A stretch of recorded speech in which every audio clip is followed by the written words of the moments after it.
¿Cómo están? Quería hacer este video hace bastante tiempo, hace algunas semanas, para evitar, si es que se puede, que hayan otras personas que desgraciadamente caigan en malas manos, como fue mi caso con el psicoterapeuta, a quien yo denomino delincuente, porque no hay otro término para lo que él hizo conmigo. Quiero empezar diciéndoles que a mi modo de ver, y este es un video muy espontáneo, no hay ningún guión, la psicología es una carrera que exige o demanda mucha vocación de servicio, porque los psicólogos, psicoanalistas, psicoterapeutas, sea cual sea la rama que elijan, van a tratar con seres humanos, van a tratar con la parte más delicada de un ser humano, que es su historia de vida. Así como un cirujano tiene la responsabilidad sobre el cuerpo de la persona desde el momento en que va a intervenirlo, el psicólogo tiene una función muy, muy importante, determinante, delicada y especial. Son personas, los psicólogos, que van a ingresar en tu psiquis, en tu historia de vida, van a conocer tus vulnerabilidades, van a conocer lo que te afecta y van a tratar, se supone, de ayudarte, no de perjudicarte. ¿Qué sucede cuando cuando te encuentras con una persona que dice ser psicoterapeuta, que dice tener años de experiencia, que efectivamente los tiene porque hay un título colgado en su consultorio? ¿Qué pasa cuando uno confía en la recomendación de otra persona que fue quien me lo derivó, o quien me derivó a este señor? Y uno llega confiado a la primera sesión, hablando de el asunto puntual, los temas que a uno le aquejan, las situaciones que no quiere repetir, la historia de vida de la niñez que uno quiere superar, pero te encuentras al otro lado con una persona que en vez de usar todos esos recursos que seguramente aprendió en alguna universidad, institución de prestigio, más los años de experiencia con pacientes, en lugar de ver al otro, es decir, a mí, como un paciente, como una persona, como un ser humano a quien ayudar, lo ve como una presa a quien depredar, como un ser humano a quien dañar.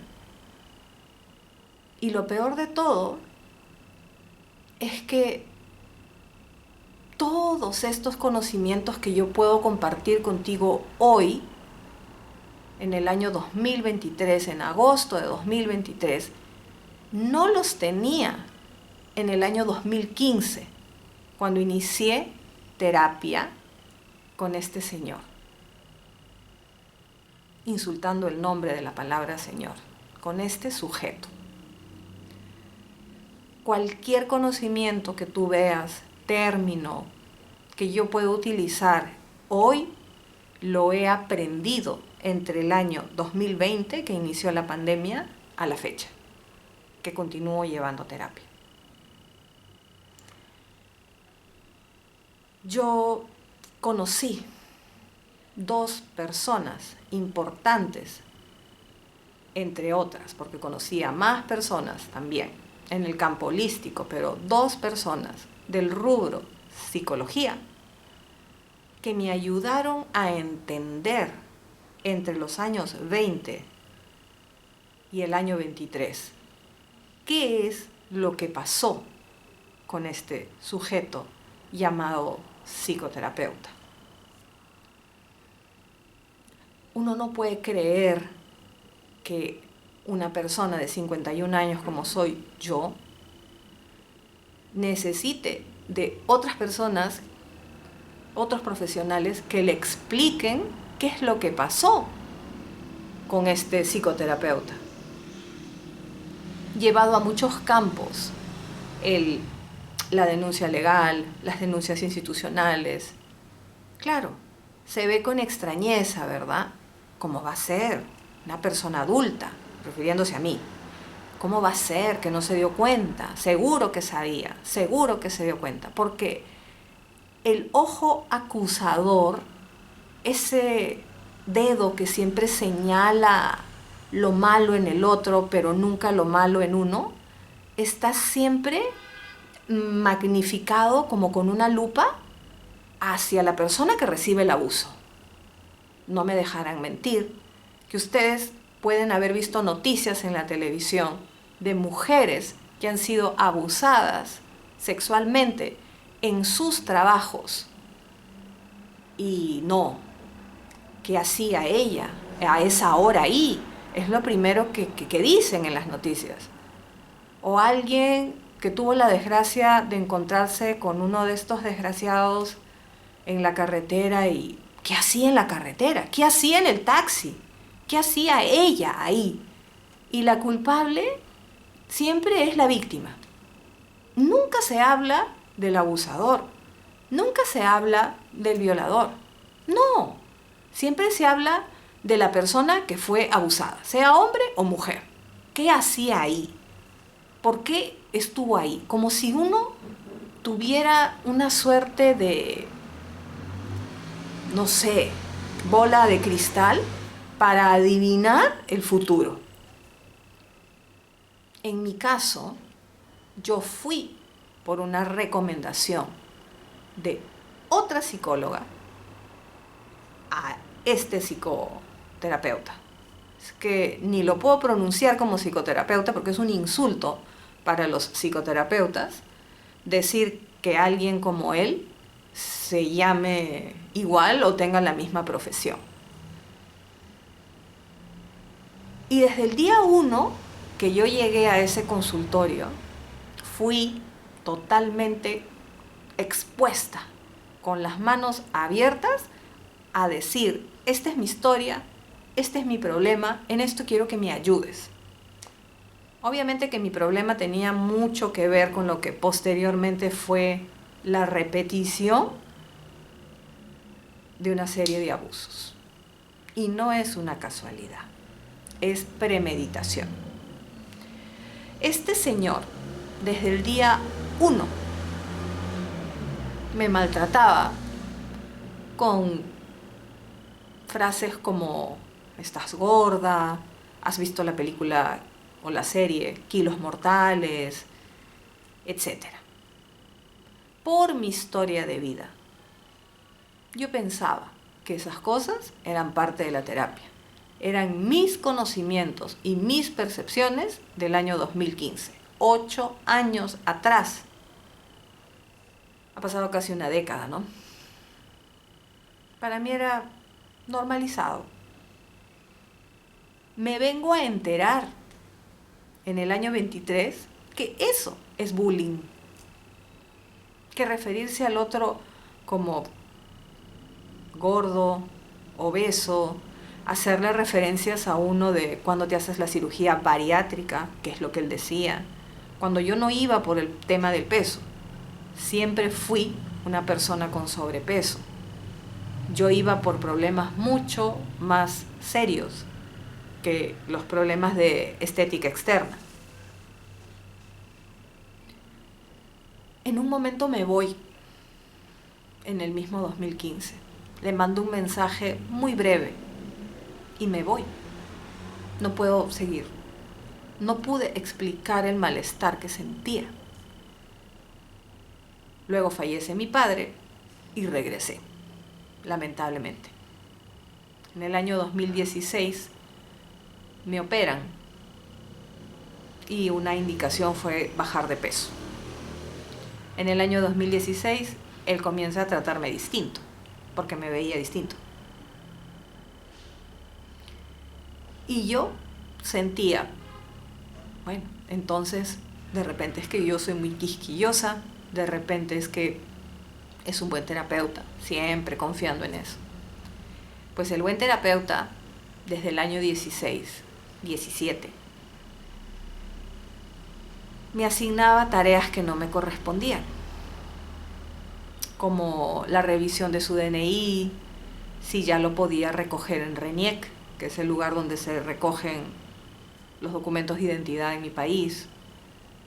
Ya me hacía encargos para que le compre chocolates caros y lo mande a la dirección, según él, de un vecino, ¿no? Que era la dirección de su propia casa. Porque todo esto pasaba en un consultorio, en un edificio. En un segundo piso el consultorio y en un primer piso vivía él, con su familia. Tenía que revisar DNIs, tenía que ver si el DNI lo podía recoger o no, tenía que comprar los chocolates que él quería que compre, hacer las gestiones para mandarlo a su casa. Y poquito a poco yo sentí que era útil en ese momento.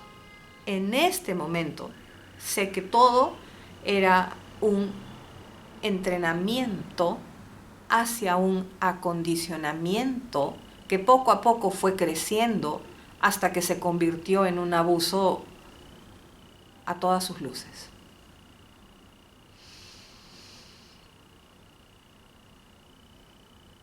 Yo me pregunto aún ahora, y por eso se los comento, todos los pacientes somos vulnerables en un consultorio de un psicólogo, somos vulnerables en el consultorio de un ginecólogo, somos vulnerables en cualquier lugar donde estemos encerrados entre cuatro paredes con una figura de autoridad. Eso lo entiendo hoy, a mis 51 años, pero no lo entendía en el 2015, ni en el 16, ni en el 17, 18, ni en el 19. A mitad del 20 aproximadamente me entero, porque tuve que contratar a otra psicóloga para que arregle el desastre que él causó en mi vida. Si era normal que el psicoterapeuta te asigne tareas. Como les digo, he empezado por las más suavecitas, las más light. Las tareas fueron creciendo. Luego ya tenía que ver los videos de su hijo, que es escritor, poeta, comentarle. No me parecía mal. Sentía que de alguna manera quería compartir conmigo la sabiduría de su hijo, o que yo me volviera una persona más inteligente y viera los videos y luego le diera el feedback de lo que había visto. Me costaba mucho a veces entender la lectura de los libros de su hijo porque no tengo formación ni habilidades para leer libros de poesía, pero tenía que darle el feedback. En algún momento yo me enfermo y este señor me lleva una pastilla para que me sienta mejor. En ese momento yo lo sentía como un acto de caridad de parte suya. Pero no. Yendo en retrospectiva, luego venían videollamadas. Te di una pastilla, te ayudé. Y yo, muchas gracias, fulano, muchas gracias, fulano.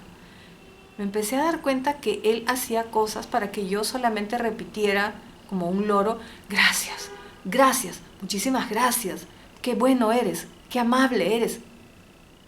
Eso me doy cuenta hoy. En ese momento sentía que hasta era una deferencia hacia mi persona.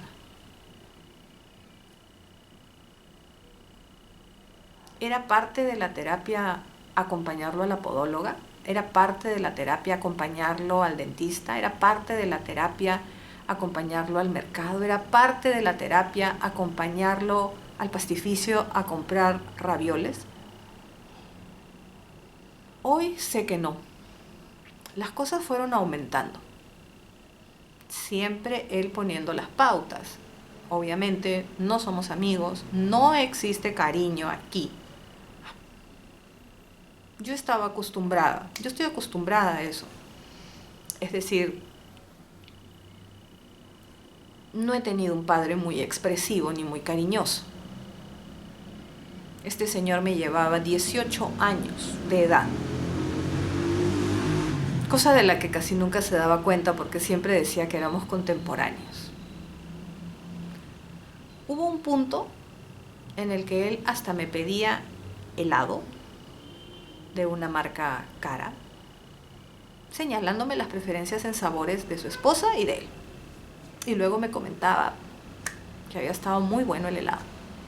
Y todo eso tenía que hacerlo yo con mi dinero.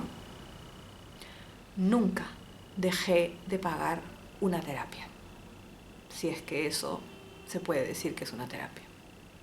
Nunca. Fui muy puntual. Tan puntual que hubo un momento en el cual casi pierdo mi departamento. Porque no tenía cómo pagarlo. Y le pagaba a él. El acondicionamiento creció. Y luego pasamos a las recetas de cocina. Que prepare esto, que prepare empanadas, que lleve jugos de distintos sabores, de distintas frutas, todas caras, todas para él. Que compre chocolates de tal marca, mezclados con arándanos, que compre aceitunas ascolanas, que compre cosas que yo ni conocía, ni las comía, ni eran de mi diario uso. Y ahí estaba yo, comprándolas con mi plata.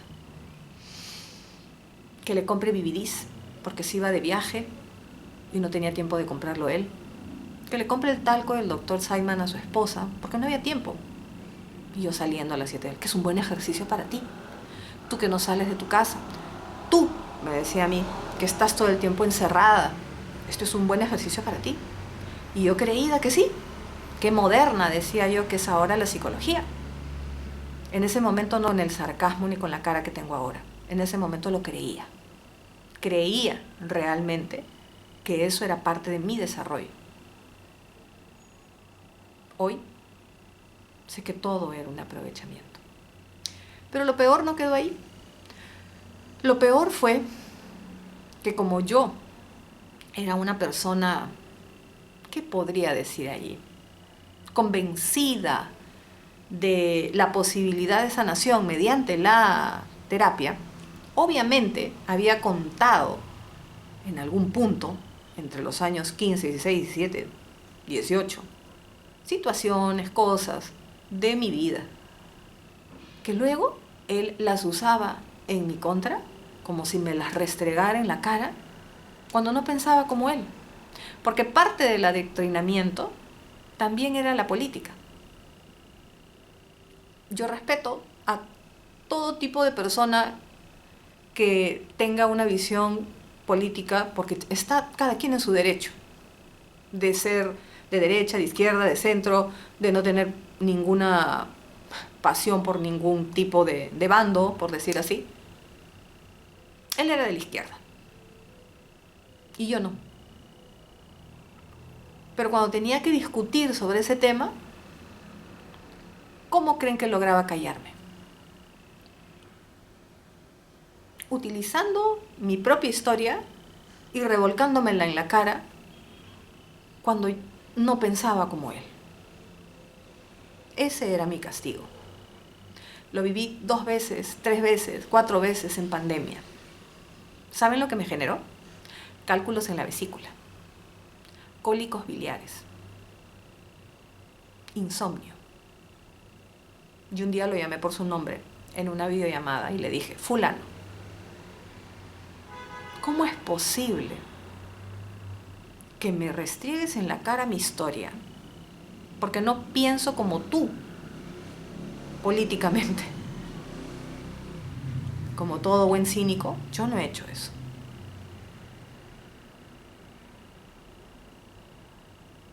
Ese día yo sentí que la psicología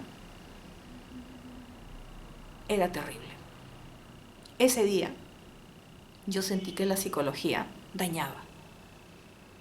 Porque no solamente me había convertido este señor con la psicología en una persona sumisa, esclava, dependiente, anulada, sino que lo más sagrado que existe en un consultorio, que es tu propia historia, estaba siendo utilizada a toda costa si no pensaba como él de manera política.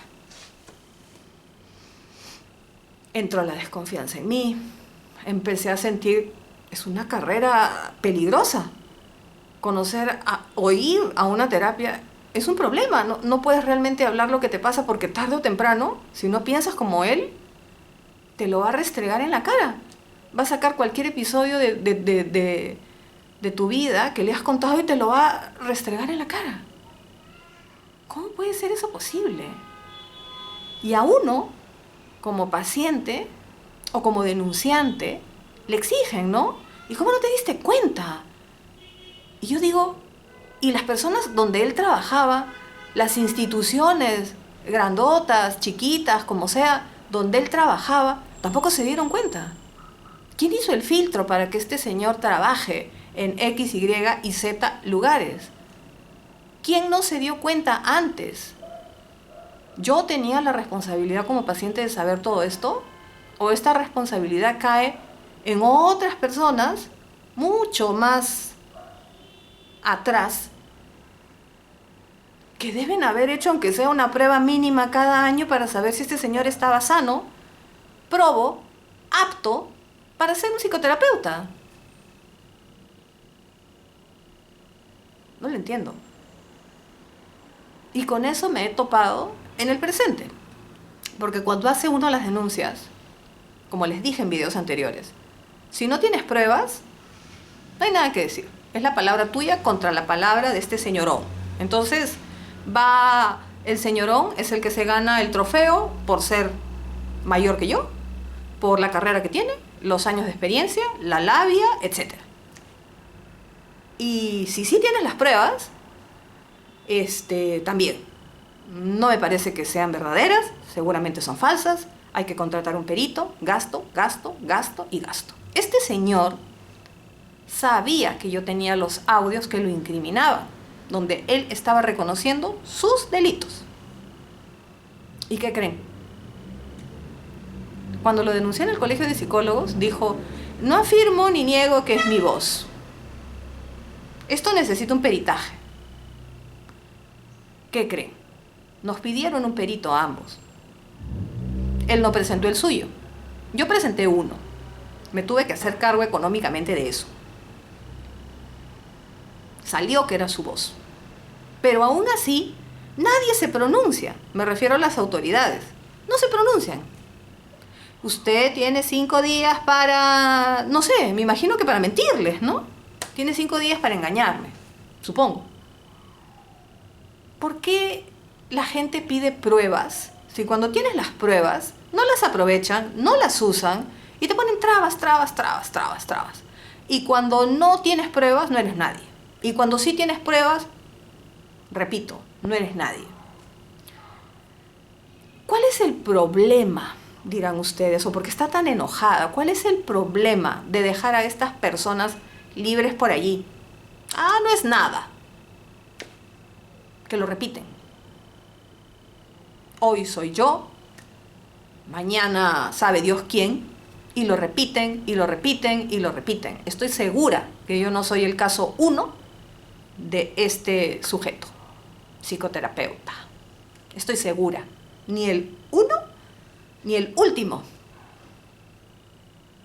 Ese es el problema. Lo sé, lo he visto. Estas personas son tan canallas que no pueden reconocer sus errores, no pueden reconocer lo que han hecho. Yo entiendo, como he dicho en otros videos, todos tenemos derecho a la defensa, seguramente, pero hay casos y casos.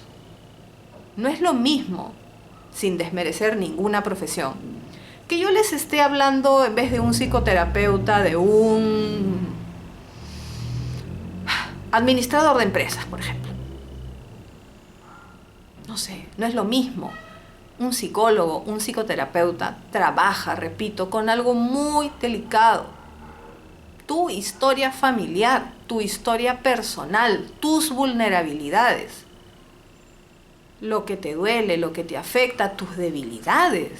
Y si eso cae en manos de un depredador, narcisista, misógino, Dios mío, pasan cosas como las que me pasaron a mí, que no se las deseo a nadie.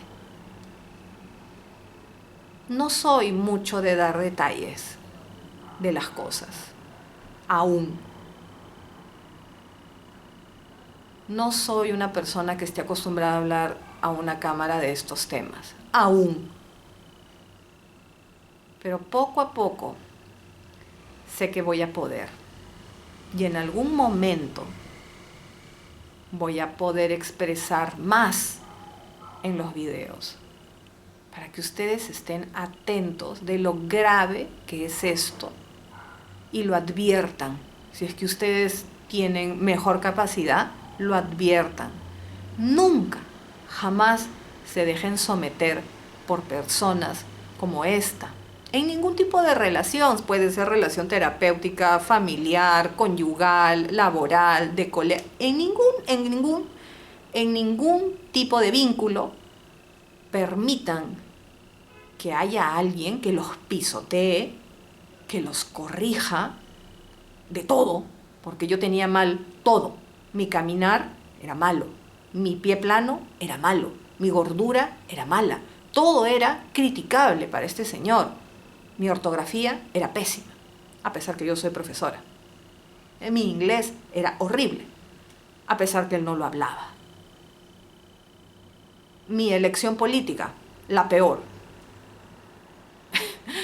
¿Puede alguien así realmente dar terapia, ser empático, entender lo que le pasa al otro? No, él usó toda la historia mía para beneficiarse él a nivel económico y cualquier otro nivel que ustedes se quieran imaginar. Sí. ¿Qué es eso? Aparentemente en mi país eso es algo no comprobable, por más de que tengas audios, texto, declaración. No, eso no lo quieren ver. Nadie lo quiere ver. En mi país hay una frase, ¿no? Que dice, otorongo no come otorongo. Es decir, si somos del rubro, mejor nos hacemos los desentendidos y para adelante, señor psicoterapeuta. Pero eso tiene un precio, porque luego el señor psicoterapeuta se empodera. Va a creer que no existen los límites, que no existe el castigo, que no existen las sanciones y que él puede seguir haciendo lo que ha venido haciendo durante toda su vida. Estafando, maltratando, robando. Porque ¿cómo se le llama al hecho en el cual yo digo que tengo una carrera, no la ejerzo, cobro por ello, convierto al otro en un trapo, en un felpudo, que obedezca todo lo que le digo, que responda a todas mis llamadas? Llegó un punto en que yo no podía ni salir a un lugar un fin de semana con mi propio esposo porque él decía que estaba en el grifo a la espalda de mi casa. Y yo le decía, qué bueno, ¿no? Por ti, que estés echando tu gasolina allí. Sí, pero tú no estás. Sí, te comuniqué, cosa que no tenía por qué hacer, ¿no? Que iba a salir con mi esposo a tal parte. Yo estoy aquí, en la puerta de tu casa. ¿Qué significa eso? Sé infeliz donde quiera que estés porque yo, fulanito de tal, estoy en la puerta a sabiendas que tú no vas a estar allí. Estimado psicoterapeuta y personas que ven este video, no hay nada oculto bajo el sol. Es usted un narcisista misógino. Todas sus patologías encajan perfectamente en ese cuadro. Esas personas narcisistas son las que necesitan su suplemento y lo extraen de otras personas, como los sumisos, los dependientes, los vulnerables. Y solamente buscan que los endioses, que les agradezcas la existencia, que les agradezcas el suelo por donde camina, que le agradezcas todo, que le festejes todo, que le celebres todo. De eso viven, porque por dentro están vacíos. No lo digo yo, lo dicen los especialistas. Abunda el material de narcisistas. Pero es el colmo que el mismo narcisista sea el psicoterapeuta de uno. Y como en este espacio no se pueden decir malas palabras, no quiero decir algo que estoy pensando, pero destruyen la vida de uno y quedan secuelas graves. Una de ellas fue cuando en el año 20, temblorosa y con este cólico biliar, ya con los ojos abiertos con las enseñanzas de la psicóloga de ese entonces, intento recuperar el dinero por los años que este señor no trabajó. Mi dinero. ¿Y saben lo que hizo él? Ponerme a rogar: cada vez que se te acabe algo, pídemelo. Dame el número de cuenta de tu esposo para que en mi casa no se enteren que eres tú la que, no sé, a la que tengo que devolverle la plata por los años que no trabajé. ¿Y saben qué hice? Acepté. Porque era mi plata. Porque ya bastante le había aguantado. Porque ya bastante me había humillado. Acepté. Y efectivamente, si se me acababa el aceite, se me acabó el aceite, fulanito. Y colocaba el monto del aceite. Creo que nunca supo que yo hacía una lista de todos esos depósitos, para luego ir descontándolo de los pagos que yo había hecho. ¿Saben cómo le llamaba él a eso? Ayuda. Te ayudo, Gisela. No, señor. Yo tengo un audio que lo mandé al mismo colegio de psicólogos cuando lo demandé institucionalmente. Y le digo: usted no me ayuda. Usted devuelve un dinero que no trabajó. ¿Y saben cuál fue la respuesta? Ahora, en el presente. Porque en el audio sí reconoció.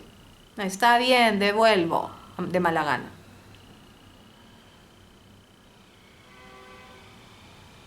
¿Saben qué hizo en el presente? Decir que era extorsión. Que mi esposo le pedía plata. Así respondió. Es por eso que hace un rato yo les decía: delincuente, estafador. Sí, son eso, es eso. Lo sé hoy.